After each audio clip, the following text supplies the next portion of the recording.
evening. Sadhguru Jaggi Vasudev ji, Mr. Francis Gurry, Director General, World Intellectual Property Organization, Dr. Soumya, Chief Scientist, World Health Organization, Excellencies, ladies and gentlemen, it gives me great pleasure to welcome you all to this event to celebrate the 5th UN International Day of Yoga at this prestigious venue, the very first designed to be a platform to bring the world together in a spirit of cooperation and inclusion to address issues facing mankind. It was 100 years ago that the League of Nations was conceived, and these very premises were meant to host it. In 2014, the initiative of the Prime Minister of India, Mr. Narendra Modi, himself a dedicated and long-standing practitioner of yoga, to have 21st June declared as an International Day of Yoga, won the overwhelming endorsement of the international community. Now, as the relevant UN General Assembly resolution notes, yoga provides a holistic approach to health and well-being, and that the wider dissemination of information about the benefits of practicing yoga would be beneficial for the health of the world population. Traditionally, we have celebrated International Yoga Day by practicing the asanas or physical postures contained in the common yoga protocol, which was developed by the Government of India in consultation with leading yoga experts and institutions in India. However, this year, we thought of broadening the approach to exploring the many other dimensions of yoga beyond the physical that are particularly relevant to the issues that the different stakeholders in International Geneva seek to address, those of global health and sustainable development, as well as peace and disarmament. Our engagement on these issues requires us all to work in a spirit of cooperation and compromise, making sure that no one is left behind. However, this spirit of inclusion at the international level cannot come about if it is not reflected in our individual lives and approaches. It is here that we can harness the power of yoga, the very essence of which is union both within and without. Hence the theme, Yoga, the Power of Inclusiveness. The Permanent Mission of India to the UN in Geneva is grateful that Sadhguru, India's leading yogi, mystic, and one of the 50 most influential persons in India, who has been conferred the country's second highest civilian award in 2017, consented to engage in this conversation on yoga. We could not have found two more distinguished personalities to engage with Sadhguru than Mr. Francis Gurry, who is not only the head of WIPO, but also an avid practitioner of yoga for over 3 decades, and Dr. Soumya, who brings her extensive global health perspective and expertise to the conversation as the chief scientist of the World Health Organization, where traditional knowledge and complementary medicine are seeing renewed focus. As an emergent India plays a greater role on the world stage, it is with a positive intent and determination to contribute to the betterment of mankind. Yoga is one such contribution by India for the better health and greater happiness of people all over the world. Yoga has now truly become the intellectual property of mankind. I wish to thank you all for coming here today to be part of the 2019 International Day of Yoga celebrations, and hope you enjoy the conversation on yoga, the power of inclusiveness. Thank you very much.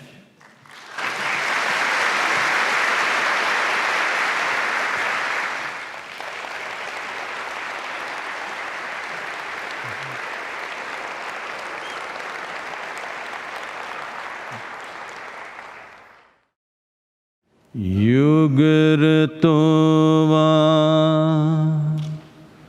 भोगरतोवा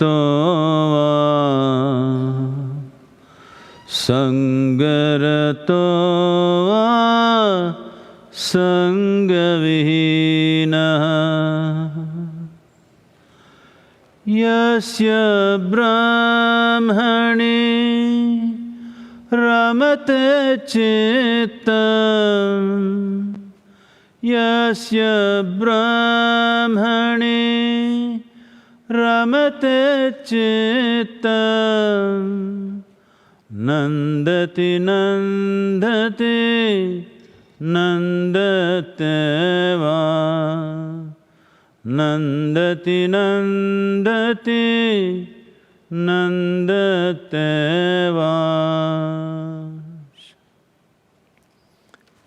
Good evening to everyone. Well, I think the meaning has been put out there. The important thing is, people think yoga means I must be like a rubber band. Yoga does not demand any particular condition. Wherever you are, there is a next step in yoga. Whatever kind of person you are, whatever kind of mental, physical, emotional states you are, there is a next step from where you are. That's what yoga is about. The chant is just to acknowledge that. Thank you. Ma. Thank you very much, Sadhguru. It's a great honor and privilege. This is okay, microphone. Thank you. I was wondering where the mic was and I thought there was some magic here.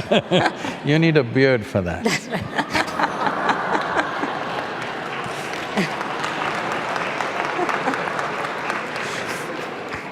So it's indeed a great honor and privilege to be in conversation with you, Sadhguru.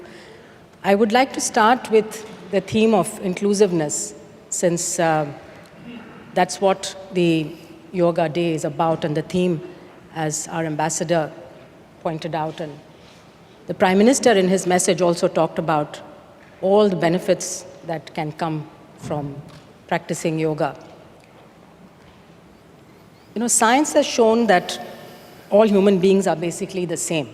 We share 99.9% of our DNA. So if a genome, the genes that make up our body, the DNA, if it were a book, then every person's book would contain the same paragraphs and chapters arranged in the same order. And each book would tell the same story. But my book may contain a spelling, a slightly different spelling on page 130 of the word color from your book. Or my book might have a typing error on one page, just one letter misspelt. So that's what science tells us, but we see… A misspelled word is enough to fight about. Is enough reason to fight. Exactly. So if we spell color with O-U-R or color with O-R, you know, it's a difference between the two sides of the Atlantic. But what we're seeing increasingly is the world being divided on the basis of ethnicity, of race, of religion, of color, of belief, of sexual orientation, disabilities. Some of this is conscious, some of this is not conscious.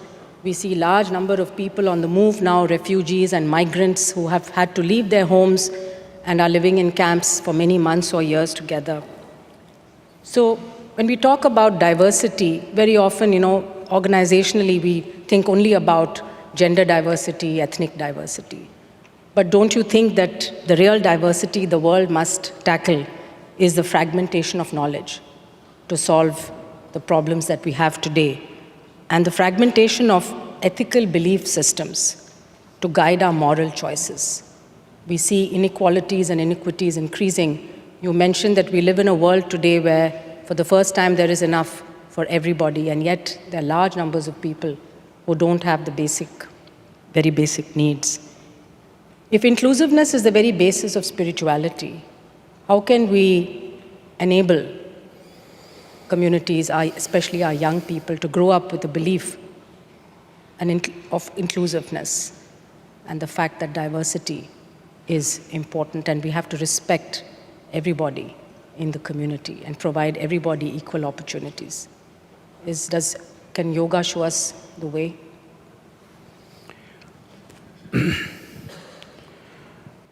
We are inclusive not by choice. We are inclusive by the nature of our existence. Every day, we are in this process, every moment of our life, by eating, drinking, breathing and many other things. We are showing that we are inclusive. If we resist this, we will cease to exist. It's only by constant transaction with just about anything and everything that we are existing here. The complexity of what makes this creation, we are a consequence of that. But the magnanimity of creation has given us an individual experience. It's a tremendous thing. Though we are just a speck in the universe, still we have an individual experience. We sit here and experience like we're individuals. This is a phenomenal magnanimity from creation. But we have taken this individual experience rather too seriously.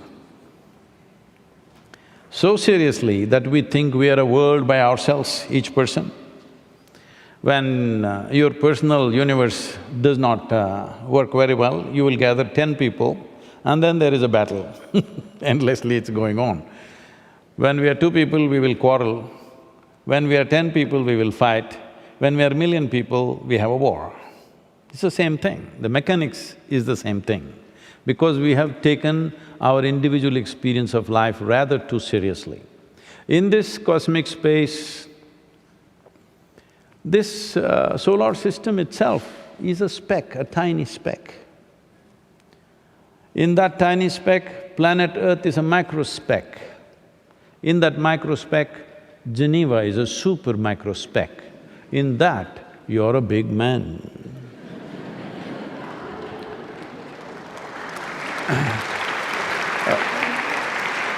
Fortunately, ladies don't like to be referred to as big, so it's only one part of the population. A man wants to be a big man. So, this whole thing has happened to us simply because the boundaries of your individuality, you have taken it too seriously. If you pay on the surface, you're you, I'm me, 100%. This is my body, that's your body. No way to mix this up. This is my mind, that's your mind. Here and there, our minds may overlap, but anyway, this is my mind, that's your mind. But there is no such thing as my life and your life. The life that we are, this is a living cosmos. You captured some, I captured some. Now, what yoga means is, the boundaries that we have drawn with the instrument of body and mind, you consciously obliterate, so that when you sit here, your experience of life is not contained just to the limitations of your body or your thinking process or your emotional process. Your ability to experience life as a life, not as a body. Because if you experience this life as a body, this is me, that is you, there is no way to mix this. If you go as a mind or a thought process, this is me, that is you, no way to mix it up. But if you go as a life, fundamental life process, there is no distinction between this and that, not just between 2 human beings, between everything and everything, there is no distinction. So the word yoga means union, that you consciously obliterated the boundaries of your individuality. That is why you know a sense of union. We are anyway in union with the existence. The problem is, it's not in our experience because we are too caught up with our individual experience. The basis of your individual experience is a very flimsy thing, in the sense, right now, if you… Can we experiment with you? Hello? Take your right hand and touch your left hand and see. Is that you? Hello? Is that you? Touch the chair on which you're sitting, is that you? No. How do you know this? How do you know this is me, this is not me? Sensation, isn't it? Here there is sensation, here there is no sensation. So the way you are identifying what is me and what is not me is just that where there is your sensation, it's me. Where there is no sensation, it's not you. Right now there's a glass of water here, is that you? No. If you drink it, does it become you? What is it that you did? All you did was, you included this into the boundaries of your sensation. Isn't that the way you have grown? Hello? Isn't that the way you have grown? What was not you yesterday, has it become you today? So, anything that is within the boundaries of your sensation is experienced as myself. What yoga means is, you stretch the boundaries of your sensations. As there is a physical body, there is a sensory body. If your sensory body expands, let us say your sensory body became as large as this hall, then you will experience all these people as a part of yourself. As you experience the 5 fingers as yourself, you will experience all these people as yourself. Even for a moment, if you experience all these people as a part of yourself, after that, do I have to teach you morals, ethics, be good to this person, don't kill this person, don't harm this person? Would you need teachings? I'm asking you. This is what yoga means. It is not a teaching, it is not a philosophy, it is not an ideology, it is a technology of obliterating the boundaries of your individuality, because your individual nature is your psychological pattern that you have created. Nothing else says you're individual. If you don't understand what I'm saying, keep your mouth closed, hold your nose for 2 minutes, you will know you're not an individual.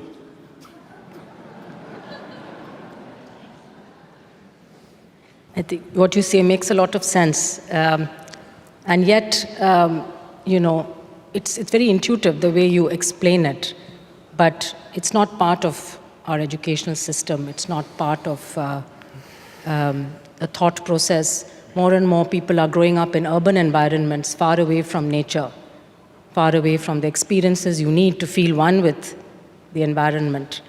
And so we have to, I think, consciously promote this thought, and particularly I think for decision makers and policy makers, it's really important to have this philosophy. When they think about making a policy, what impact is it going to have?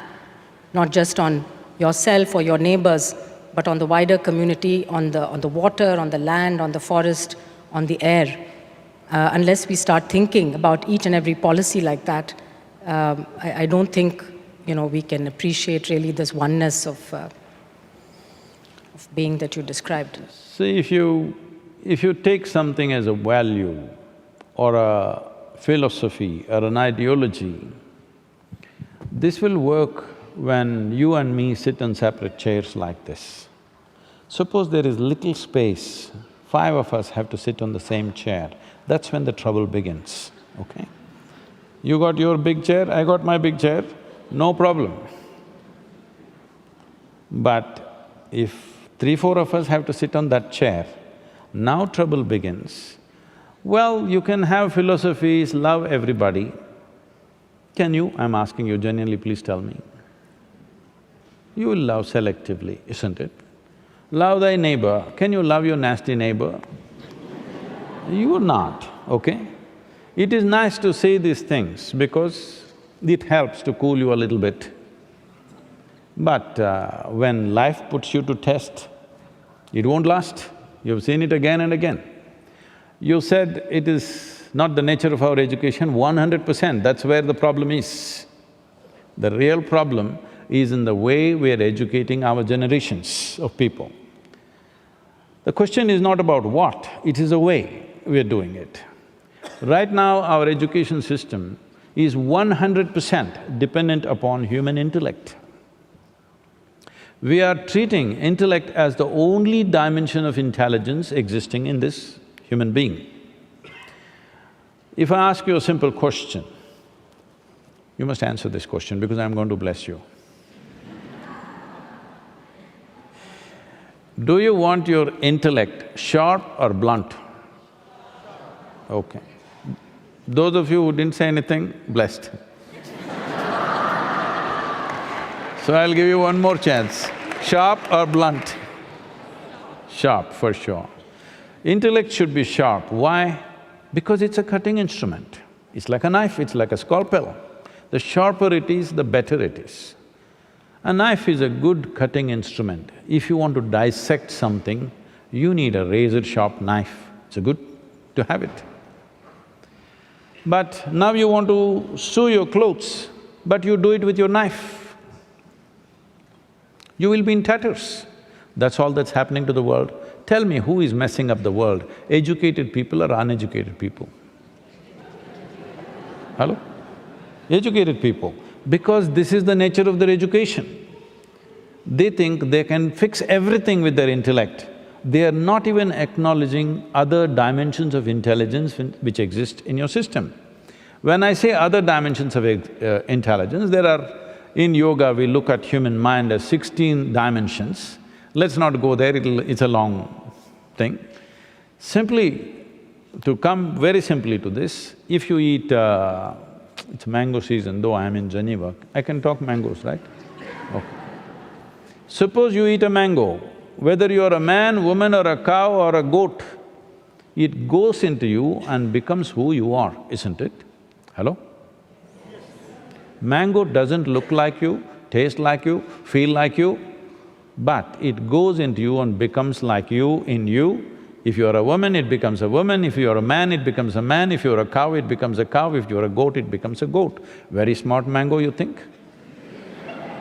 Hello? No, there is an intelligence here. In this one, whatever comes here, it knows it has to be made into this. If I take a mango in my hand and make it into a human being, who would you think I am? Very creator, isn't it?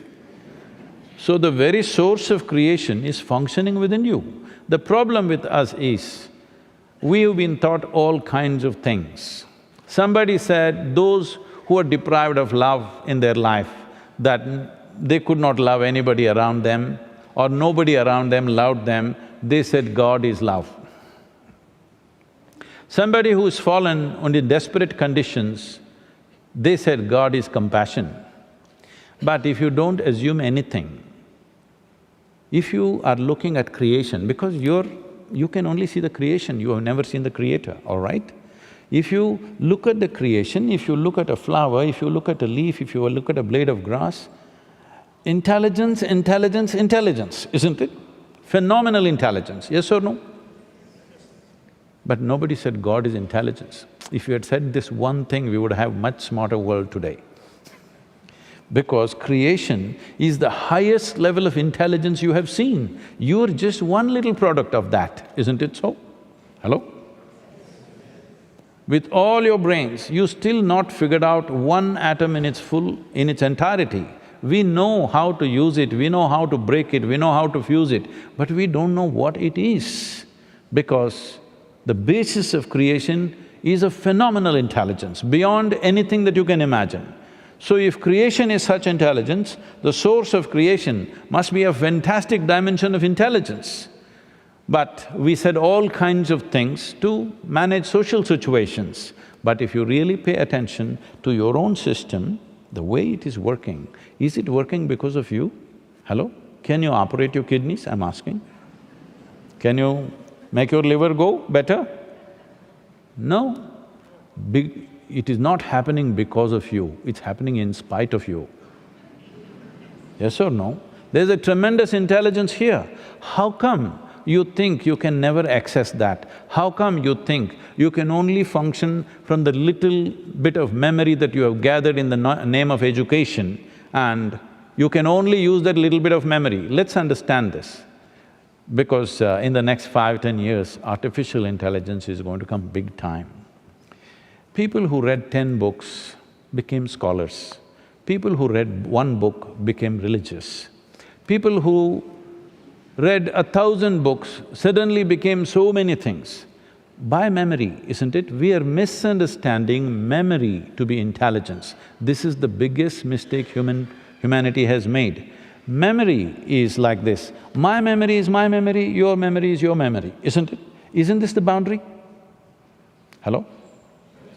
Isn't this the boundary? That my memory is like this, your memory is like that. This is the boundary. We have misunderstood memory as intelligence. So we are all become small islands of our own. We are identified with our knowledge. Whatever knowledge you have, if you have read the libraries on this planet, still compared to this cosmos, you are a minuscule knowledge, yes or no? Hello? Because many of you are doctor, I'm asking.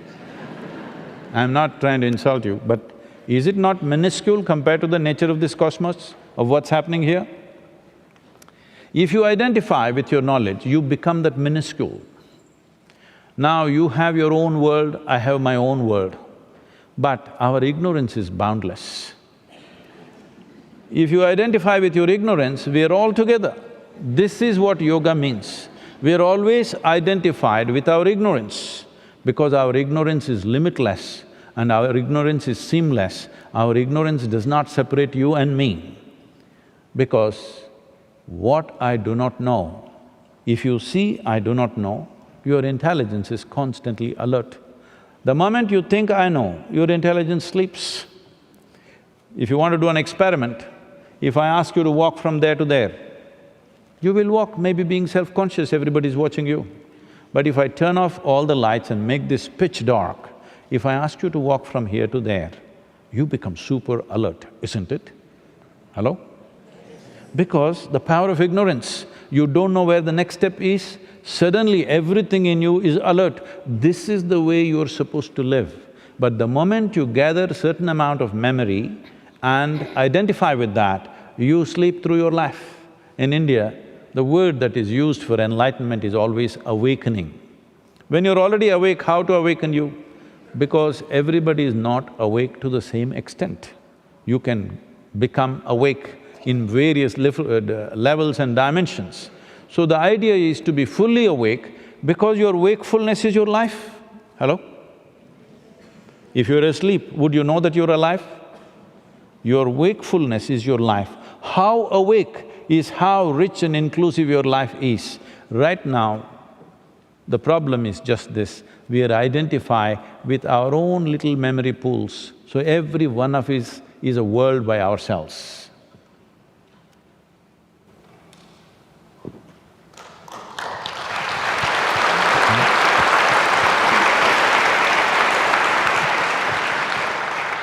I would like to take the theme of technology and artificial intelligence you mentioned a little further. See, previous industrial revolutions have liberated humankind from animal power, it has made mass production possible, and it has brought digital capabilities to billions of people. But the fourth industrial revolution, everyone believes is fundamentally different, because it is characterized by a range of new technologies that is able to cross the boundaries between the physical, the digital, and the biological worlds. And this impacts, therefore, all disciplines. It impacts our day-to-day life, it impacts economies, industries, and it has even started challenging us about what it means to be human. We have these mega computers that are able to beat humans at different tasks. So the resulting shifts and disruptions mean that we live in a time of great promise, but also great peril. The world has the potential to connect billions of more people to digital networks. We can dramatically improve the efficiency of organizations and even manage assets, our natural assets, in a way perhaps that we can minimize environmental damage or even try to repair some of the damage that we have done. But if organizations are unable to adapt, if governments fail to regulate new technologies and to capture them for their benefits, if shifting power creates new security concerns, then inequalities may grow and societies get further fragmented. And perhaps what we could perhaps call a digital divide might then start, one more divide that might start dividing societies. In fact, the WHO has been looking very seriously at this issue, and we're looking into not just the new technologies and the public health benefits, but what the potential risks could be, especially what are the ethical, social, moral, legal implications of new technologies like artificial intelligence, gene editing, gene-drive mosquitoes, and so on. So really the central question is, how can technologies enable a meaningful future for humankind? And what role should humans play in an increasingly machine-dominated world? How can values and ethics become part of the technological development process? You know, I remember this situation, probably in 70s. When in the Mumbai docks, which is called as the Mazagon docks, they installed the first gantry, and all the labor, the coolies who were there went on strike protesting. It was a major strike. Because till then, the vessels which came were unloaded by men carrying sacks out. Those days, most of the vessels were of a capacity of 25 to 30,000 tons were the largest vessels. Today, most vessels are over 100,000 and even 250,000 tons kind of vessels. So they were taking anywhere between 26 to 28 days to unload one ship. And they went on strike because what are we supposed to do? What do we do with our muscle? That's a question. So man's muscle became irrelevant because the machine came. To all the ladies, I want you to understand, all of you are here today not because there's been a serious evolution in human consciousness, simply because of technology, that man's muscle does not determine how big or small you are. If muscle determined who should rule this place, still situations would be still the same. So from muscle to machine we shifted. Now again a time is coming, people who have a certain amount of memory, which they call as education, scholarship or religiosity or whatever, they're all feeling threatened. The strange thing is, they're inviting me to all kinds of artificial intelligence conferences. Say, why are you inviting me? I'm not artificial. They're saying, no, but if this comes, what'll happen? We lose our jobs. I said, that's fantastic. If all of you lose your jobs, it's fantastic. Because even when I went to school, I just thought, somebody just read a book a few years ahead of me. How come they're acting so superior? They just read a book ahead of me, a few years ahead, that's all. If I had come 15, 20 years ahead, I would have also read the damn book. So just by holding some memory in your mind, we've been acting big, just like muscular people were acting big at one time. They were the kings. If you had big muscles, you became a king at one time. Today, we will put you out there at the gate. So the same thing will happen now in a different way. Your memory will be of no value. It's a great time, because today my phone has 600 GB memory, it can do 10 PhDs a day. It has enough knowledge to do its own thing. So these days are coming, this is fantastic. Why do we fear technology? We fear technology because of the kind of people who will handle it. That's a problem. Technology is a fantastic facilitator. Technology is a big relief from a huge burden we've been carrying on our heads, but we fear this well-being because we have not taken care of what kind of human beings we create on this planet. We have not focused on that. We have not focused, our education systems have not focused on what sort of human beings we produce in this world. We're trying to fix it with 5 ethics or morals or don't do this, do this. This is not going to work. Forever they have taught, and these things have not worked because you cannot restrain a human being by telling him, do this, don't do this. If there was a sense of inclusiveness, as we went through this earlier, if you sat here and experienced all of them as part of yourself, you will not need any kind of guideline from anybody. You will not do anything unnecessary for somebody else, isn't it? This is yoga. Yoga means there is a union with everything around you. Right now, we are valuing only people's memory.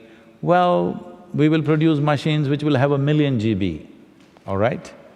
So your brains cannot contain that much. So now it becomes significant. We are coming to a time where human consciousness will become the most important thing. One thing the machine cannot do is to be conscious. So, what kind of a human being you are will become more important than what nonsense you carry in your head. Isn't it great time? Hello? Great times are coming.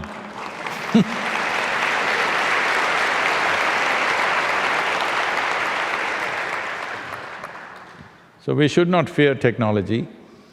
Well, as you said, laws to regulate this, that you can do, but within no time, there'll be technologies to circumvent those laws, as you're seeing always. Well, all these years, if you make a law, it takes 15, 20 years to circumvent it. The time is coming, if you make a law, within 3 days, they'll circumvent it. Yes, because the capability is such. So these are great times that none of your laws will work. The only thing that'll work is, what sort of human being are you?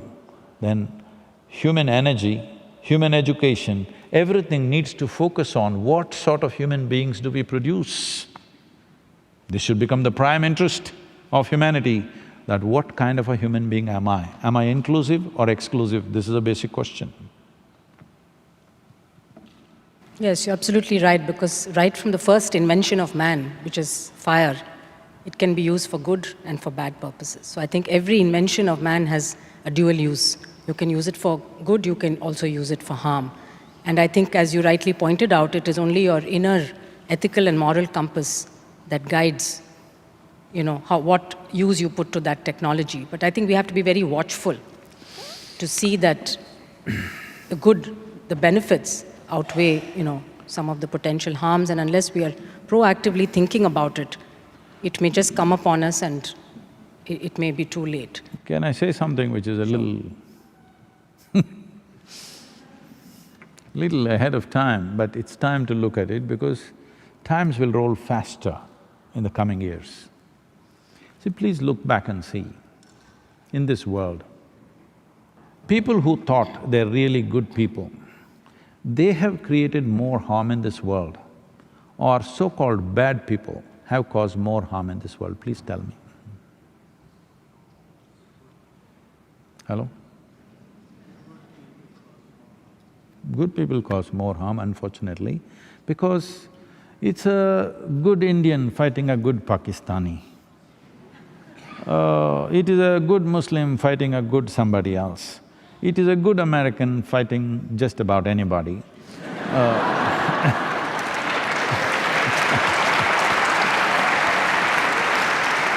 Because the more good you think you are, you have more reason to fight, unfortunately. So-called bad people, criminals, they kill one or two. The real raising of civilizations happen by people who believe they are doing a great thing, isn't it? They're very proud, they are fulfilling their moral compass, they are fulfilling their ideologies, their philosophies. They really believe they're doing a great thing. Especially the moment you think you're not just doing good, you're doing God's own work, you will do the maximum damage. Because the nature of human action is such, our actions are never perfect, never, ever. One who thinks they are doing perfect action is a fool. Our actions are never perfect. When our actions are not perfect, there must be little hesitation in everything that we do. But the moment you believe you are the best or the greatest or the best possible creature on this planet, then you can do horrible things with absolute confidence. Yes, if you have little doubt, you will hesitate. So this is very important. We have tried to manage humanity by the fear of God. It's not worked. We have tried to manage humanity with goodness and karma. You do this, you will be punished somewhere else. It has not worked. We have tried to manage human beings by teaching them ethics, morals, everything, but you know in how many different ways they circumvent that when it's to their advantage. But what you know as myself, what you know as a part of yourself, with that you don't need any of these things, isn't it? If I see you as a part of myself, I don't need the fear of God not to harm you, I don't need morals not to harm you, I don't need ethics to keep myself away from harming you, I just won't do it, because such a thing never arises within me.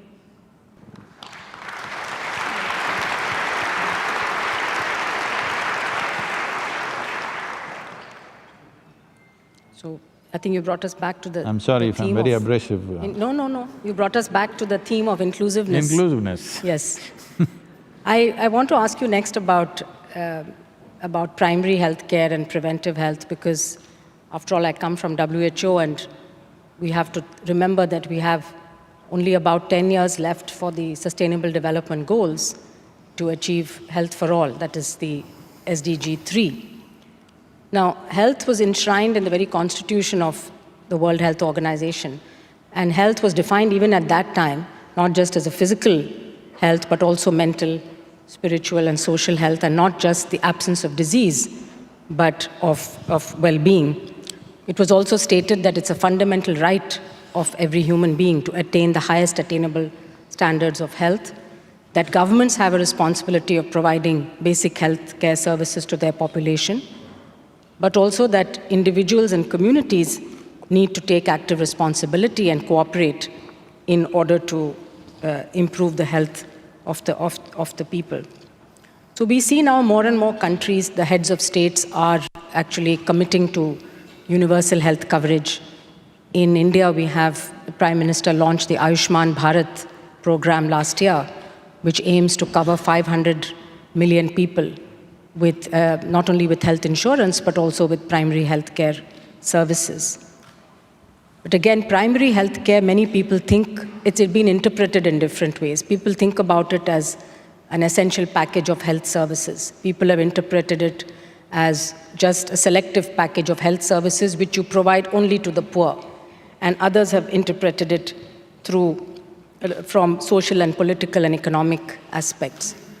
But the way WHO defines primary health care is, of course, to deliver the basic health services across the life course to address, again, not only treatment and diagnosis, but preventive services, rehabilitation, palliative care, long-term care throughout the life course, from the newborn to the elderly. And we have to appreciate now that the proportion of elderly is growing worldwide.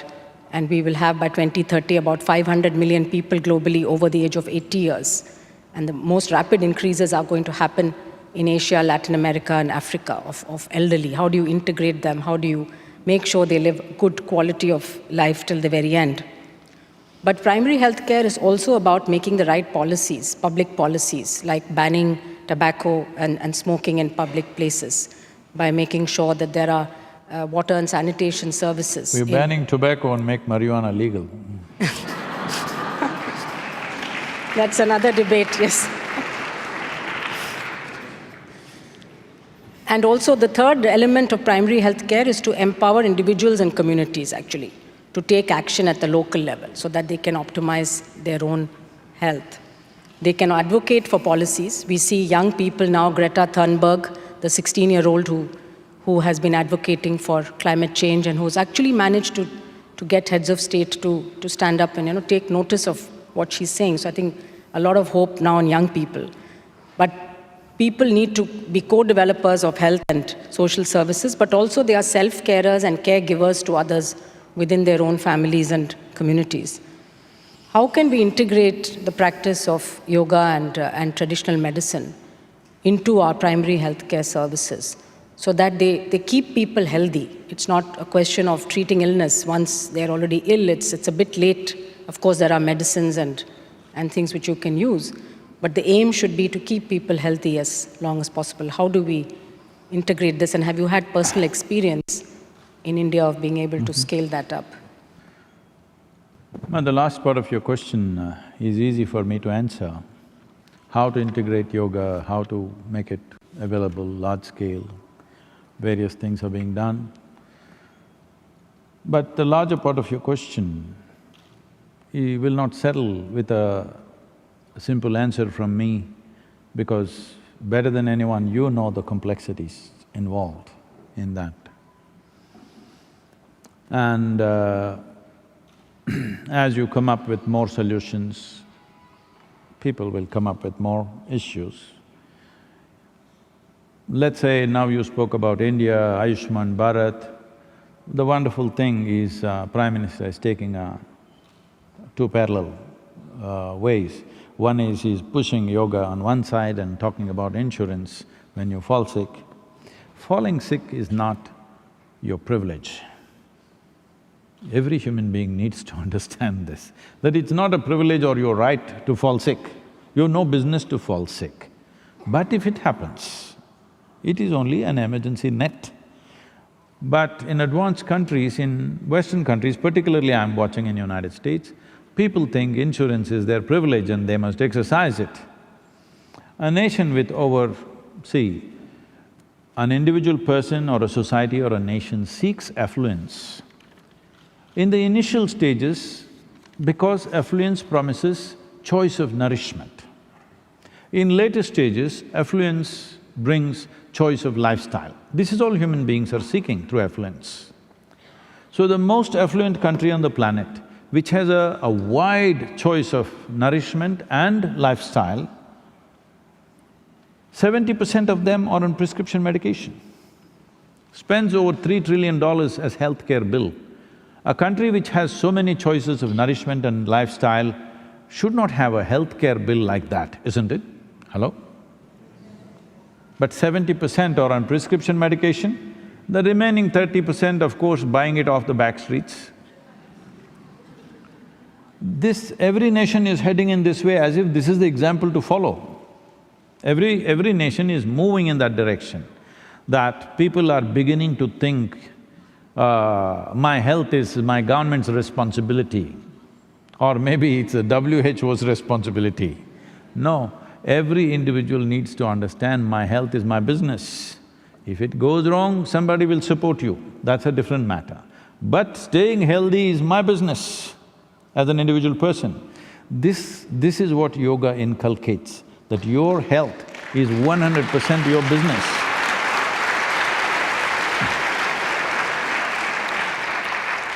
You should not misunderstand the insurance net and government healthcare systems as a place that you need to go every day because it's there, it's your privilege to go there and exercise your right as a citizen.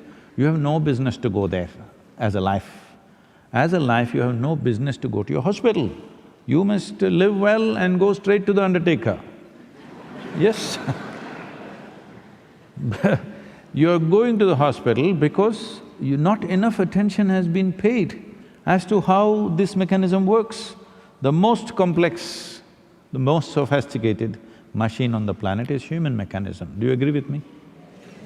No, I'm not saying how complicated you are, I'm talking about the human mechanism. But the problem is most human beings are trying to live here without even reading the user's manual. So the initial aspect of yoga means, first thing is you read the user's manual. How does this work? What does what in this one? I was just talking to a group of American people, they said, Sadhguru, why there is so much ill health in America? I said, see, there are many aspects. Let me not go into a big talk about what are all the things you need to fix.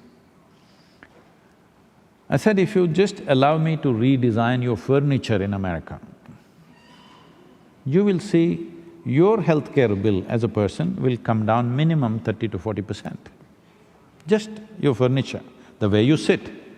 Most furniture is made in such a way, if I go sit like this, this is the only way you can sit. You cannot sit like this. If you sit like this, you're inviting illnesses. Because, just to tell you a little bit, all of you know this, many of you are medical doctors, here is all the vital organs. None of them are fixed with nuts and bolts, it's all hanging in nets. Hello? Only if you sit like this, they all function to their best. If you sit like this, they'll all pile on each other and they will not function well. It's as simple as that. Especially with a full stomach, after lunch if you sit like this, it definitely you're asking for trouble. Now, like this, there are many things we can go on with. I'm saying small things, if we just understand how this works. Simple forms of yoga is just that. You just understand how your breath works, how your heart beats, how things are functioning, how you should sit, stand and breathe. If this much you understand, most probably you will never go to your doctor. But there are other influences, you're breathing chemicals, you're eating chemicals, drinking chemicals, exposed to so many things, there are infections, and above all, there is a population where hardly you find a space where there are no people. People are infection, you know. Hello? Once there are a group of people, there are chimneys of infections going on. Our bodies have to battle to somehow manage this stuff. If only there's enough space, if there was enough space on the planet, I think they're transporting all the men to the Mars, then I think the ladies can live well here. If there was enough space on this planet, that is, if the populations were little less than what it is, a whole lot of this healthcare wouldn't be necessary simply because there's simply little more distance between human beings. Well, we have not addressed that at all. United Nations made a prediction by 2050 we'll be 9.7 billion people. Well, they're going by the predictions, by looking at the rate of growth and the extension of human life, which is a wonderful thing. But why don't we plan by 2050 or 75 we'll be 3.5 billion people? We need a plan, isn't it? We are so smart. If we think there are too many elephants in Africa, we cull them. All right? Hello? We are that smart. How come we don't understand? If we extend or postpone our death, we also need to postpone our birth. How come we don't understand simple arithmetic? We got too much going in our head, too full of ourselves. We don't see that one of me is bad enough, I don't have to leave 10 behind.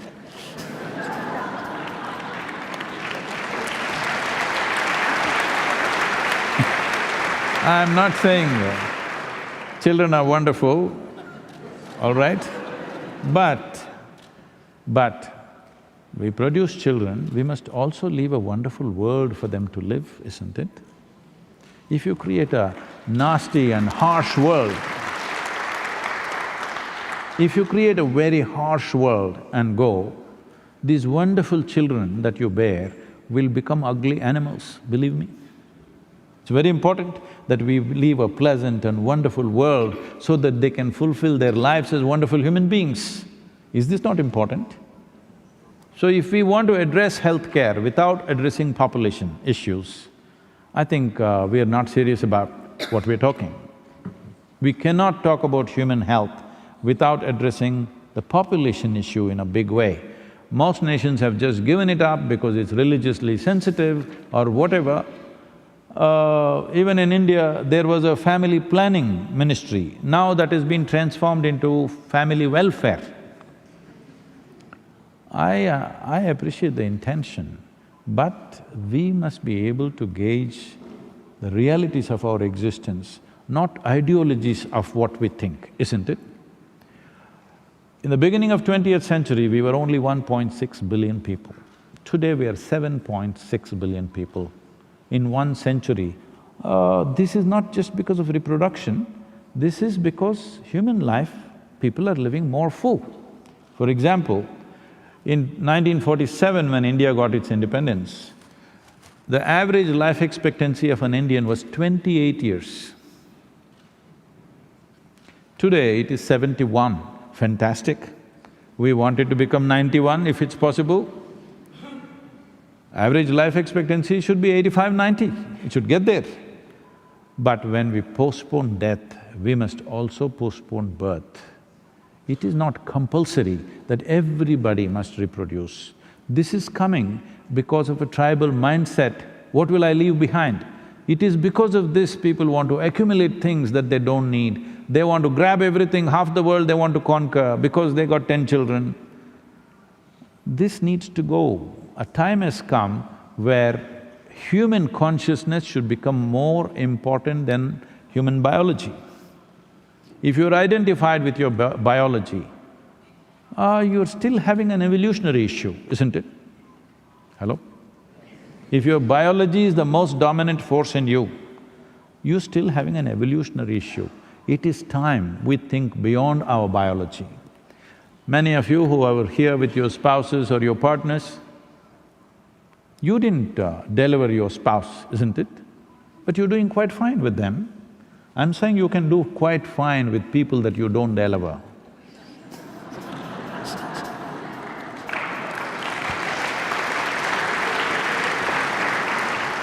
So maybe just the last question for this session could be, I think what you said made me think about a couple of things.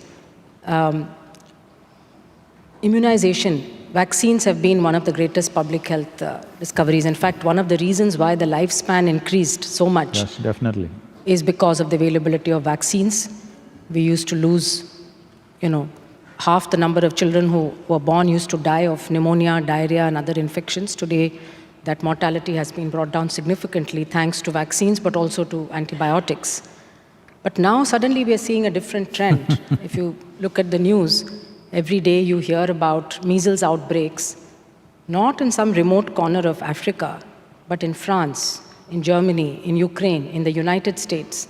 In fact, the President of the United States and most of the mayors and governors have been speaking up about the importance of immunization. Because if you take a disease like measles, it's not enough for me to vaccinate my child and hope that it will be protected. You need what is called herd immunity. And to get herd immunity, you need about 90–95% of the children in that community to be vaccinated. So an individual action, a parent decides my child does not need a vaccine because of whatever belief. It's sometimes religious, but very often it's not religious. And a recent survey just came out a few days ago showed that people believed in the safety of vaccines 95% and above in Asia and Africa, but only 70% in Western Europe and even less in Eastern Europe. Only 50% of people, adults, believe that vaccines are safe. So this is beyond logic, it's beyond science, it's beyond any factual information that we give to people. It doesn't seem to be working. And yet, it impacts many others. You don't vaccinate your child, but the child who gets measles and dies may be somebody else's child. And so I think it comes back to what you were saying about it's not just yourself. You need to think about the humanity, community, society, and most importantly, the planet where we live, and how we can modulate those actions. This is a phenomena that we must observe historically or within families or individuals. Human beings get tired of well-being. They want some trouble. They like trouble, They like it really. See, America spent billions and billions of dollars to build highways, but now everybody buys off-road vehicles because people like some trouble. Too much order creates a certain level of irritation in the human being. He wants a little chaos. They must visit India.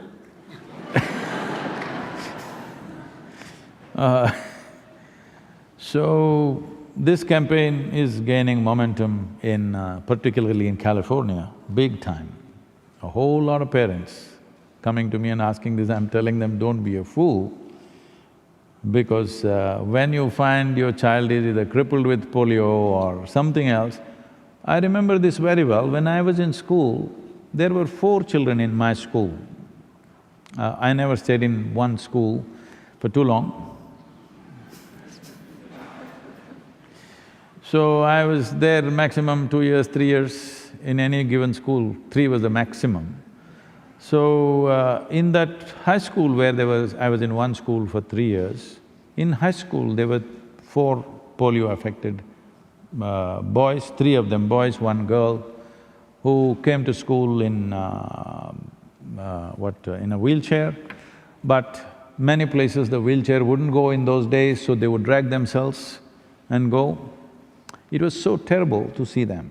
But today, even if you go to the remotest village in India, even if you go to the government schools where we work, there's not a single polio-affected child. It's fantastic to see that. So we don't know the value of these things. Unfortunately, we get tired of well-being. We want to invite some trouble. But having said that, I was talking to some of the parents in California. They were saying they're being put through some 40 or 42 different types of vaccines. They're saying it is causing learning disability, this, that, for all kinds of things. maybe in United States, and I don't know what's the situation in Europe, maybe they're overdoing it a little bit. Apart from treating the basic things which were affecting children, which would cause death or cripple, it would cripple a child, I think they're attending to trying to give vaccine for just about everything. This may be affecting. I'm not some kind of a medical expert or something to make a commentary on this, but from listening to the parents, this is what I gathered. I don't remember all the things that they said they're giving vaccines for. I thought some of them were just absurd. Some of those illnesses a child can go through, it's okay, he catches a flu, something happens. It's all right to go through those things when you're growing up, but they're giving vaccines for a whole lot of things which may not be necessary, which today parents are apprehensive, maybe causing learning disability or some other problem. It may not be connected, I don't know, but this is the fear that is being spread. But the power and the well-being that vaccines have brought to our lives, most of us are sitting here because we were vaccinated. Hello? Yes? Otherwise we wouldn't be here. Definitely we wouldn't be here, many of us. So, we should not… see, the problem is just this, especially now because social media and things, we either go this extreme or that extreme. I feel, being the World Health Organization,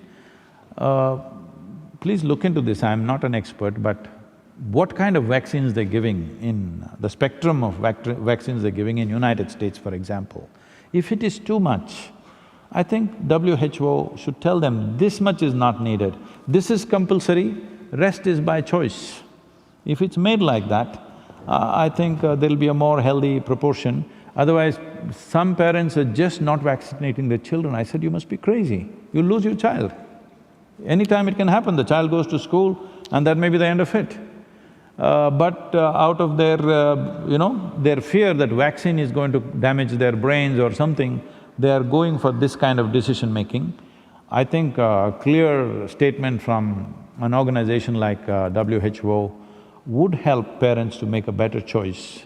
Thank you, Sadhguru. And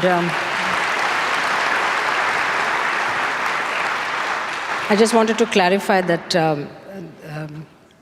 vaccines cause adults, that's what you said. None of us would be sitting here if it were not for vaccination. So let's think of vaccines as causing adults. And I don't think there's anything as too much of a good thing. So the problem has been the anti-vax campaign, skeptics who have spread many… There are side effects of everything. Everything has a side effect, but 1 in a million, maybe 1 in 2 million, but they have been blown out of proportion. And this gets circulated through social media. So social media can have both very good benefits, but also can propagate falsehoods very rapidly. And I think one needs to be always a little skeptical of things that we see on social media and check for ourselves the veracity. As far as WHO is concerned, we have absolutely very clear-cut guidelines on vaccination. And there is, as I said, very clear guidance both for the public and for practitioners on which vaccines are absolutely essential for all children. But I think it needs to be more published. Perhaps it has to be more… more… Or if you give such knowledge to us, we will… That will be wonderful. Publish.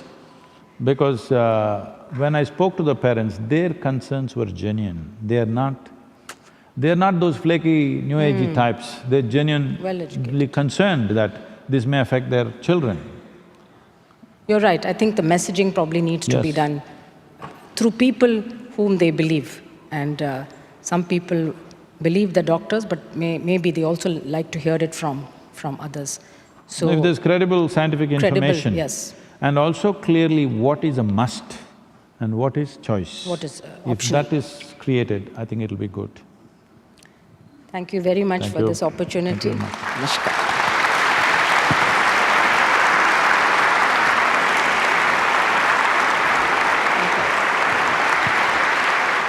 Thank you, Dr. Swaminathan, for the truly insightful and absorbing conversation. The next segment of the program is a question and answer session. It's my pleasure to invite on stage Mr. Francis Gurry to moderate this session.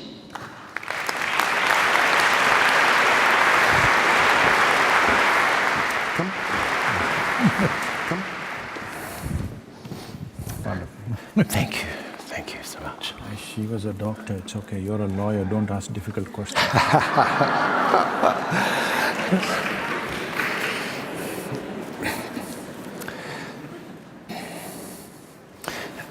Sadhguru, it's really a privilege to have this opportunity to interact with you, and please allow me to thank Ambassador Rajiv Chanda for giving me this opportunity. I think actually it's a sign of the greatest inclusiveness that India should invite an Australian on International Yoga Day during the middle of the World Cricket Cup.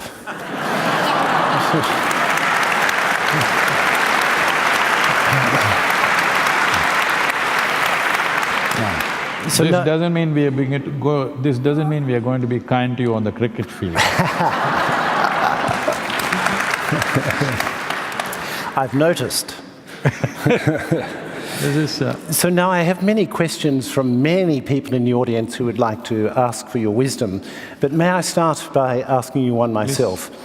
So, the power of inclusiveness. Now, if we go back in the world, say 30 years, we see that there were many signs of opening. Walls were coming down. Many initiatives were taken to open up the world, which I think brought many benefits. If we look around the world now, there are many signs of closure. Walls are being constructed. There are many policy measures being taken by many governments, closing borders to persons, closing borders to goods. I wonder if I may ask how you see all this. See, yes, it's true, you're seeing that as a global situation, but we need to understand this. Bringing down walls without bringing down economic disparity is not going to work.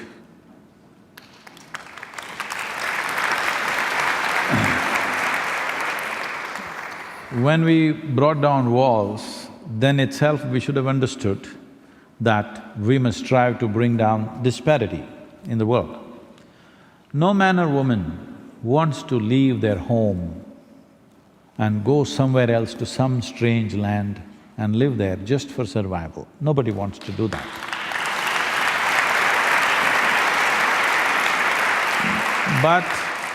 But it is estimated that in the next decade, there could be about 1.7 to 1.8 billion people moving or migrating. When that many people start migrating, your wall is not going to work anyway. Wall will work when they're in a few thousands, maybe a million, but when they go to a billion, your wall is not going to work, it's going to be a tragedy, because now you see a stream of people coming. Well, can every nation just open up its borders and say, welcome, live on the streets? Not possible, yes? So the thing to do is, which I've been striving to do and I'm failed to do, is in the last 25 years I've been trying to bring some key people in the world together so that this initially we started as 1%.com, and I try to create a board, and every time we are about to do it, some warlike situation comes and some nations back away and it never happened, all right? The idea was just this, 1% of what we invest in our defense forces, as we call them, arms and armaments, what we invest, if we contribute and we institute a board of people who are from responsible businesses to be given as soft loans to these businesses to start enterprises in impoverished societies where it's not profitable to do business. A business will naturally try to do business where it's most profitable. You cannot ask them to go and do business somewhere in one corner of Asia or Africa because they are looking at their profitability. Essentially, this attitude is because money is expensive. The money is expensive. If you give them a softer money, which is not expensive, for a gestation period of 12 to 20 years and very soft kind of cushion for them to develop an enterprise, develop the talent and create industry and business in impoverished societies, the reason for these people to migrate will go. Instead of making that investment, you invest in putting up walls, you will see walls will work to a certain point, I'm not even saying it's wrong, because the sovereignty of a nation is essentially determined by the geographic borders. I'm not saying every nation can open up and let people inside, it's not possible to do that. But you will not be able to control it this way, nor is it very humane to do it that way. So the only way is, in some way we must see how economic disparity is lowered. We cannot level it absolutely, it's very, very far away, leveling it. But if we strive in the next 10 years, if there's enough investments going into various parts of the world from where people are migrating, if you start businesses there, if you start enterprises there, if you start economic activity there, then the need for them to go elsewhere to make a living could be reduced and migrations could be controlled, because nobody wants to leave their homeland if they can make a living there.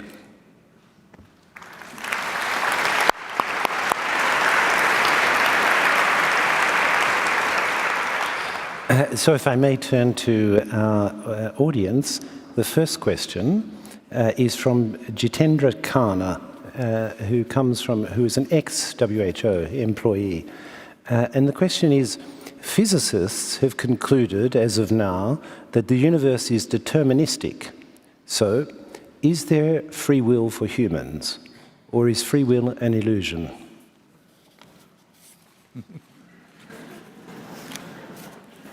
See, right now, all of you sitting here, whether you sit here in a pleasant manner next to the person who is sitting next to you, or you abuse them, or you stab them, or you throttle them, is it by your will or is it by some universal law? I'm asking. Hello? Is it by your free will or no? Whether you look at them wonderfully or you look at them nasty, is it by free will or is it because of something else? The way the planets are spinning. Lot of people thought so forever, because people think they are the way they are because of the way the stars are moving right now. Unfortunately, a whole lot of stars they're looking at don't even exist, they're gone long time ago. But they're determining your future and your life. So, I see many Indian origin faces. In India, we have something called as karma. Today it's become an English word. In the Oxford English Dictionary, it is an English word. So I can use this word. Karma means action. Action means this. When you sit here, your body is doing its own things, it's acting. That's why we are alive. Mind is doing its own things. Our emotions are doing its own things. Our life energies are doing their own things. Every moment of your life, in wakefulness and sleep, these four dimensions of activity or karma are happening, isn't it? Hello? Yes. From the time you woke up today morning to now, whatever number of hours, if you are a 12 o'clock person, it is just 6 hours. If you're a 6 o'clock person, it is 12 hours. In this 12 or 6 hours that you've been awake, how much of your physical, mental, emotional and energy activity has been a conscious process? Hello? How much do you think? Believe me, it's well below 1%. So when 99% of your activity is unconscious, obviously you think something is hitting you from elsewhere. If you make 10% of what's happening in body, mind, energy conscious, suddenly people around you think you're a superhuman being. Yes, people think you're superhuman, you're determining everything. If 100% it is determined by you, they'll start worshipping you godlike, because all that happened is you became more conscious. And the significance of being human is that we can be conscious. See, if you look at the nature and activity of your life, you're not very different from other creatures on this planet. They are born, you're born, they eat, you grow up, they grow up, you sleep, they sleep, you reproduce, they reproduce, you die, they die. It's just that they do it more gracefully, you do it with a lot of fuss.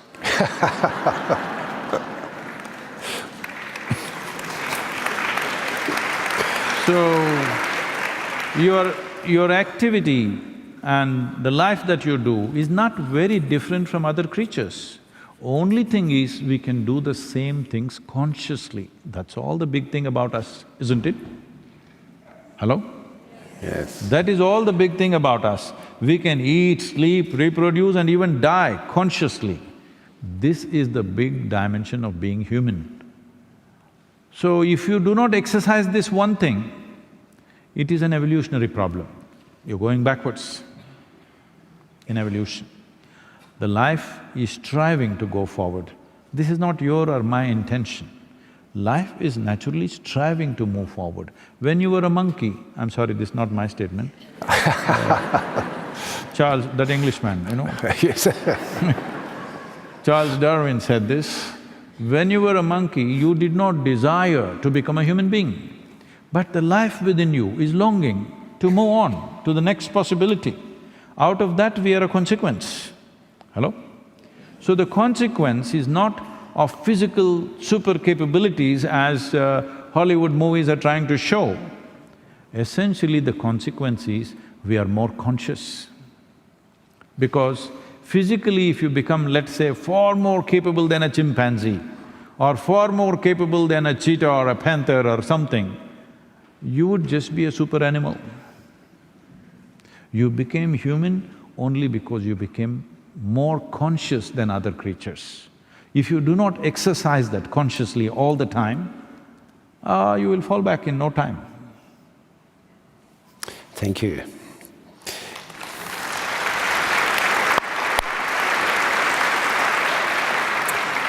So now we have a question from Niloufar Bawa, former employee of the Global Fund to Fight AIDS, Tuberculosis and Malaria. What is the future of our planet? We are running out of water. The glaciers are melting. What happens when we run out of water? Will mankind and life go extinct on Earth? We are not running out of water. Million years ago, how much water was there on this planet? Still the same amount of water is here. Only if some men go off to Mars, they will take some water and go. Yes. Otherwise, the same amount of water is here, it's not gone anywhere. It's not where you want it. That is something that you need to look at. Why is it? Why is water going away from human habitations? Why is it lodging itself somewhere else? Obviously, we are not living the way we should live. Very simple. Hello? We always went in pursuit of water. Where there was a river, civilizations developed. But now water is trying to move away from us. We must be doing something fundamentally wrong. Hello? Isn't it? We are doing something very fundamentally wrong in the way we are organizing human habitations. We need to look at this seriously now, very important. Otherwise, you have to go and live under the ocean, because that's the only place there will be water. Thank you. So I stay on water, and this one comes from Sasang Pai, a cognizant. I came to know the Isha Foundation through Rally for Rivers. Please could you enlighten us on the possibility and progress and how we can contribute? Oh. I think they showed something on the video about Rally for Rivers. We made a 760-page policy recommendation as to how Indian rivers should be managed. Because on an average, all Indian rivers on an average have depleted about 40% in the last 70 years. Some rivers have receded over 60 to 70%, major rivers. We must understand this, the European rivers are of a different nature and Indian rivers are of a completely different nature. Here largely the precipitation comes in the form of rain and also snow. And glacial water is probably the main source. I believe about 55 to 60% of European rivers are coming from glacial waters. In India, only 4% of river water is glacial. Rest of it is forest-fed. River is not the source of water in a tropical land. River is a destination into which the water comes. The only source of water we have is monsoon. And this monsoon pours down in 45 to 50 days in a year. What comes down in 50 days? All in the form of water, not in the form of snow. Because snow will pile up and stay for 2 months and slowly melt and trickle into the land. That is not how monsoons come. Monsoons come like a torrent of water, all liquid. So how do we hold it? We were holding it because there was substantial vegetation everywhere. So vegetation and the richness of the soil held it and slowly let it go in the form of streams and rivulets which all joined together and became a river. But we have removed green cover in such a way, if you have flown over India, if you fly from Delhi to Chennai or Bangalore, if every 5 minutes you look down, it looks like one brown desert, except for the Western Ghats and a few patches here and there, rest is all farmed totally. Because there is no vegetation and there is no richness in the soil, we are not able to hold the water. When the rains come, there is flood, otherwise there is drought. At the same time, at the upper regions of the river, there is flood, the lower regions of the river, there is drought at the same time, at a given time. This phenomena is happening mainly because of removal of vegetation. To what extent? Means you must understand this. For example, Ganga Basin, where it accounts for 25% of India's geography, 33% of India's agriculture, we have removed 92% of green cover in the last 60 years. What's the plan? So Rally for Rivers mainly is pushing towards putting back at least 1/3 of the green cover back on the Indian subcontinent. So right now, as a sample of that, we are doing one short river which is 54 kilometers, which unfortunately became notorious as the suicide capital of India, which is called as Yavatmal in Maharashtra, where maximum number of suicides happen. Almost every third family we meet has had a suicide in their families. So, we have taken this up hands-on project, where recently the cabinet approvals have happened and we are working on the ground. Our volunteers are meeting every family, 9,600 families in the Yavatmal region are being contacted and given a cell phone number. In case of any distress, they can get back to us. The fundamental is to change them from regular farming where there is no scale. They're just scratching land which is 2 acres, 3 acres per family. They cannot invest enough in a 2-acre land. If they invest, they become debt-ridden and drives them towards suicide. So we are seeing how to make them an integrated way of approach and also towards agroforestry, which will revive the river. A larger project that's coming up, which all of you can participate in whatever way you can, because we need a big push for this, is called Kaveri Calling. Kaveri is a river which flows mainly between two southern states, Karnataka and Tamil Nadu. These two states have been at war with each other as to who should drink more Kaveri water. See, if there were 2 glasses of water for both of us, we will drink our water and be nice to each other. Suppose there's only 1 glass of water between the two of us, we're nice people but we'll fight. Yes or no? Probably. But Yes, I'm sure you won't. No, if there's no water, I will also fight. I'm saying, people will fight, isn't it? Because of scarcity, people will fight. Even nice people will unnecessarily clash with each other. This is what has been happening. Here we have removed 87% of the green cover. Kaveri is very dear to me because I grew up around this river. Once I floated down this river for 13 days on just 4 truck tubes and a few bamboos. I lived off the river. In my experience, I never saw this river and fantastic forest that was around as natural resource. I always experienced this as a life larger than myself. It's a much bigger life than you and me. And it has been there before you and me and it should be there after you and me. But right now we brought it to a place where it may not be there. What's been there for 1,000,000 years may not be there for the next generation. We're bringing it to that place. Right now the scientific studies show Kaveri has depleted 46%, but I don't agree with this because they are taking the monsoon flow also as the volume of water. If you leave the monsoon flow, if you just go and see the river after October, in my eyes, it seems like it's 25 to 30% of what it was when I was a child around that place. So it's depleted so sharply, it's been troubling me. So now we are doing this.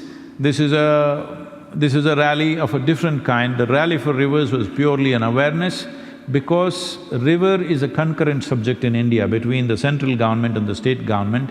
We wanted to bring that concurrence, which we managed for the first time. The 16 states at that time were ruled by 6 different political parties. For the first time, they came together on one cause. Otherwise, opposition parties have always been, whatever one says, the other will say just the reverse of it. This is how it's been. But they came together and spoke in one voice, which itself was a tremendous thing. It showed the maturity that there is, in spite of the daily fighting that happens, when real issues come, they stood up for one cause. That was fantastic. 162 million people supported this cause in 30 days' time. I personally drove 9,300 kilometers, 142 events. Literally, we were on the road 30 days non-stop driving and talking ourselves hoarse. But this did the job. Now, the Rally for Rivers recommendation became the official recommendation for the 29 states, that the government sent this as an official recommendation. 3 to 4 states are very proactive, they're going and doing their own thing, which is very good. Another 6 states we've signed MOUs, but now we need a large-scale demonstration. See, the important aspect of this is, we are shifting farmers from 3-month, 4-month crop pattern to agroforestry, which will multiply the farmer's income. Right now, we have transformed 69,760 farmers into agroforestry, and their incomes have multiplied 5 to 8 times in a matter of 10 years' time. So this multiplication of income will happen. Why I'm saying this is an economic plan with a significant ecological impact. That is what is important, because the moment you talk ecology, all the businesses become cautious because these guys are going to come and bash us. All ecologists or ecological activists always trying to hit some industry or some business. So this is what I want to change, and this is what we have successfully changed, is economy and ecology have to go hand in hand. If you pit one against the other,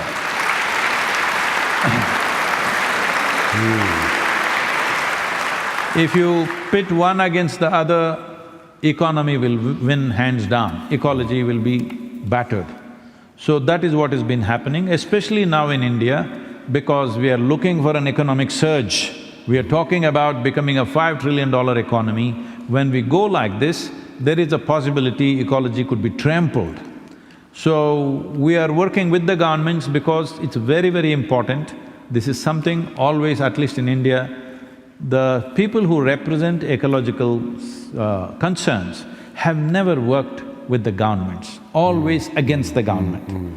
If you're serious about doing something, you have to work with the government. There's simply no other way.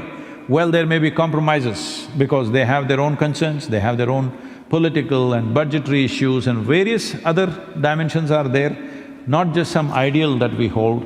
So this is a new trend that we have created, that ecological concerns are not of… People have always treated like this. Economy is today's concern, ecology is tomorrow's concern. I'm saying ecology and economy are today's concern, and they have to go hand in hand. So if you want to support in some way, Kaveri Calling will start in September. Just to tell you how it is being done, this time we are on a motorcycle. A group of us are riding down 1,500 kilometers, nearly 1,500 kilometers down the river, camping on the river, creating about 35 events along the way. We are asking for the governments to give an incentive for farmers to shift from regular farming, which destroys riverine terrain, into agroforestry. This is yet to happen. Both the governments are examining the budgetary proposals that we have given. Whether it comes through or not, if it comes through, we will go propagating the benefits the government is offering, the incentives. If it doesn't, we use it as a people's movement to push the government towards that policy. But this has to be done now. What I see is, If we don't do this in the next 12 to 15 years' time, I think particularly southern region, right now it is the most water-distressed region is Tamil Nadu, and it's also entering Karnataka in a big way. I think it's a clear manifestation, we don't care a damn about our children and their children, how they live here. It's a very clear statement as far as I'm concerned. I don't want to leave that statement. Thank you.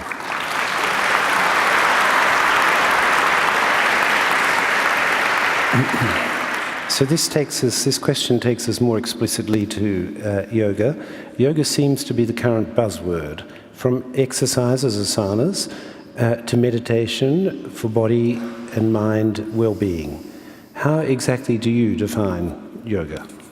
Oh, I thought we've done plenty of that. Yoga means union.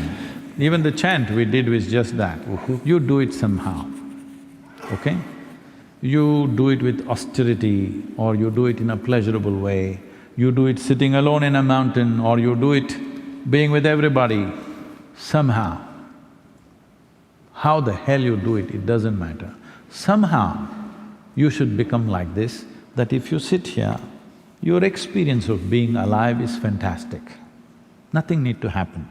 If you sit here, you're alive and it's fantastic. Is it… let me tell you this. Right now, what is the most important thing in your life? Your bank balance, your business, your family, your relationships, what you're planning, or you're alive right now? Which is most important? Hello? You're alive right now, that is the most important thing, isn't it? So you do this much, I'll teach you a simple yoga right now. Tomorrow morning, if you do wake up, see, you think it's a joke. You're thinking it's a joke. No, mortality is not a joke. This is the problem with most people. Most people think other people die. No, you and me will die. Hello? You and me will die, isn't it? I'll bless you with a long life, but still you die with a blessing, isn't it? Mortality is a real thing. Every day, nearly 250,000 people don't wake up tomorrow morning, by natural process. So in case you wake up tomorrow morning, check if you're still alive. If you are, will you give yourself one big smile, you're still alive? Hello? Hello, will you do that?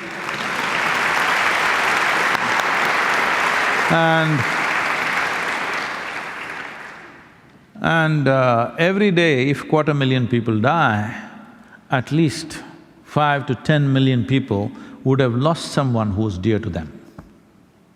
You check those 5–10 people who matter to you, if they're all alive, will you give yourself one more smile? Hello? To yourself, not to somebody. All of them are alive today, all the people who matter to you immediately. Will you give yourself one more smile? It is 7 o'clock and you're still alive. Please understand this, what is ticking away is not a clock, it's your life which is ticking away. Since you came and sat here, you're 2 hours closer to your grave. Hello? Yes or no? Mortality is a real thing. If you're conscious of it, then you will make the best out of this. You think you're eternal, then you live like a fool.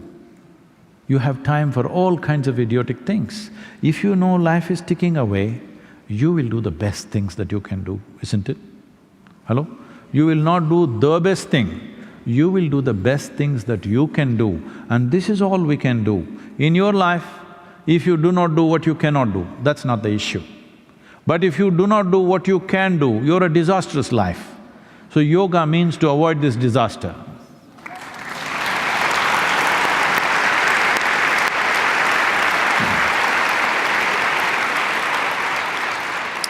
So, this question takes us to education, and it comes from Meenakshi Bana of the Bluebell School International in New Delhi.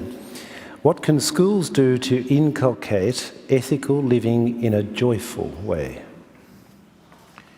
The moment you have lot of ethics, your face becomes long. Because It's like this. Let's say there is an ethic, thou shall not kill for me. So I'm just holding my hands back, but I want to kill. But why do I want to kill? Why is it that I want to kill? We must look at it more fundamentally, isn't it? Rather than stopping it with a value that I set for my… no, I'm not going to do this, I'm not going to do that. So please understand this. Just try this right now. Shall we try an experiment with your mind? Next 30 seconds, nobody should think of a monkey. Try. Please close your eyes and try. Oh, only monkeys, isn't it? This is the nature of your mind. In your mind, if you say, I will not, only that will go on. Why are you making life so difficult? Why do you think you are born wrong and you have to be fixed? No. You think creation has made a mistake with you? Hello? You think creation has made a mistake with you? No. It's fine, the life the way it is fine. You become something because you imbibe all kinds of nonsense from other people. You call this religion, you call this education, you call this morals, you call this values, you call this philosophies, ideologies. For religions and ideologies and philosophies, we have killed more people than for crime, isn't it so? Hello? Absolutely. So, all these morals, ethics, values, philosophies, ideologies are only an effort to prevent crime. But in the end, these preventive measures have caused more death and horror on this planet than crime would cause, isn't it? So why do you think I would like to steal what is in your pocket? I don't care, first of all. Why are you telling me thou shalt not steal? I never thought of stealing anything from you. All this comes because you are in pursuit of happiness. That's the problem. Have you seen every one of you? When you're very joyful, what a wonderful human being you are. But if you're a little angry, frustrated, miserable, you're nasty. Yes or no? So this is what we need to create. We have been always trying to produce good human beings, which is a terrible mistake. We need more joyful and sensible human beings. This is what yoga is about.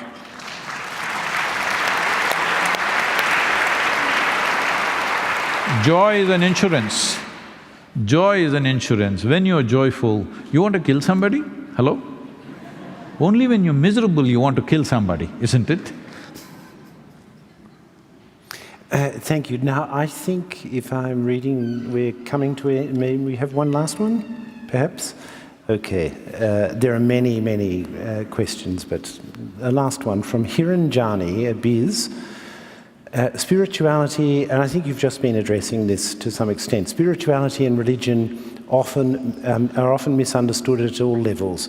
How could you explain the difference and the overlap in easy-to-understand terms? Spirituality and religion. Religion, okay. See, if you say I'm religious, you naturally identify yourself as a believer, isn't it? Hello? That you believe something, whatever that is. What is belief? Let's look at this. Something that you do not know, you assume. And if 10 of us assume that, this is my religion. If larger numbers happen, it becomes a big religion. But essentially, belief means you are assuming something that you do not know, or fundamentally, you are not willing to admit, I do not know. But I do not know is a tremendous possibility. Only if you see I do not know, the longing to know, the seeking to know, and the possibility of knowing becomes a living reality.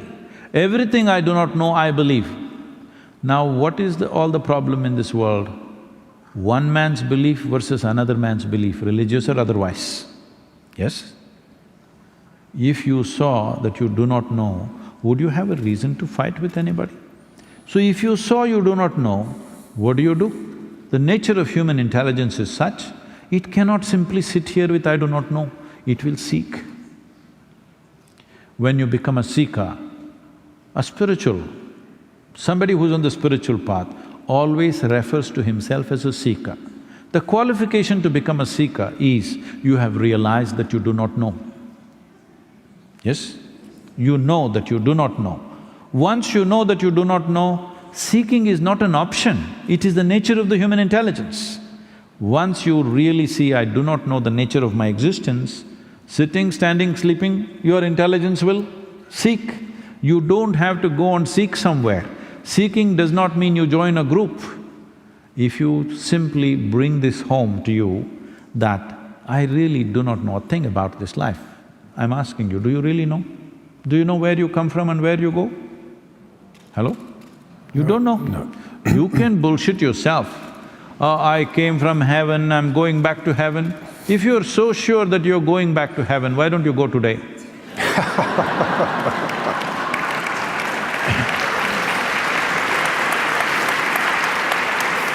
I'm saying, those who are dead sure about it are doing such things, isn't it? Hello? If you knew that you are going to a better place than here, why don't you go? This is the greatest crime upon humanity, that we told people there is a better place than this. This is a crime, because this is not allowing human beings to live their life to their full depth and dimension, because they think the real life is elsewhere. Now, do you have any proof that you are not already in heaven and making a mess out of it? Do you have any proof? None.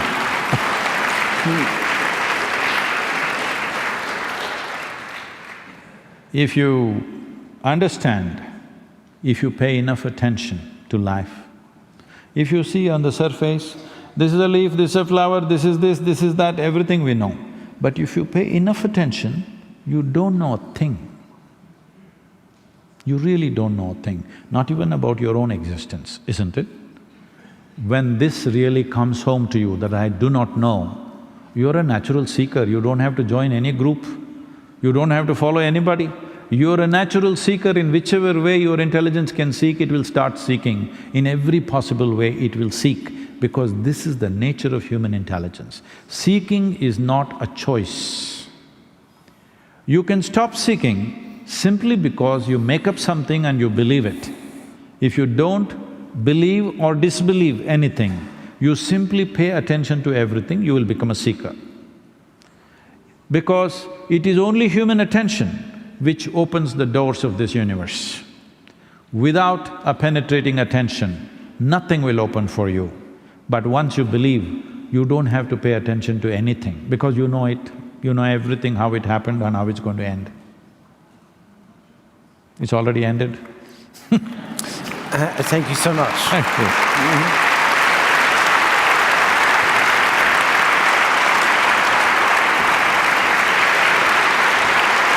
Thank you. Thank you. Adiyogi.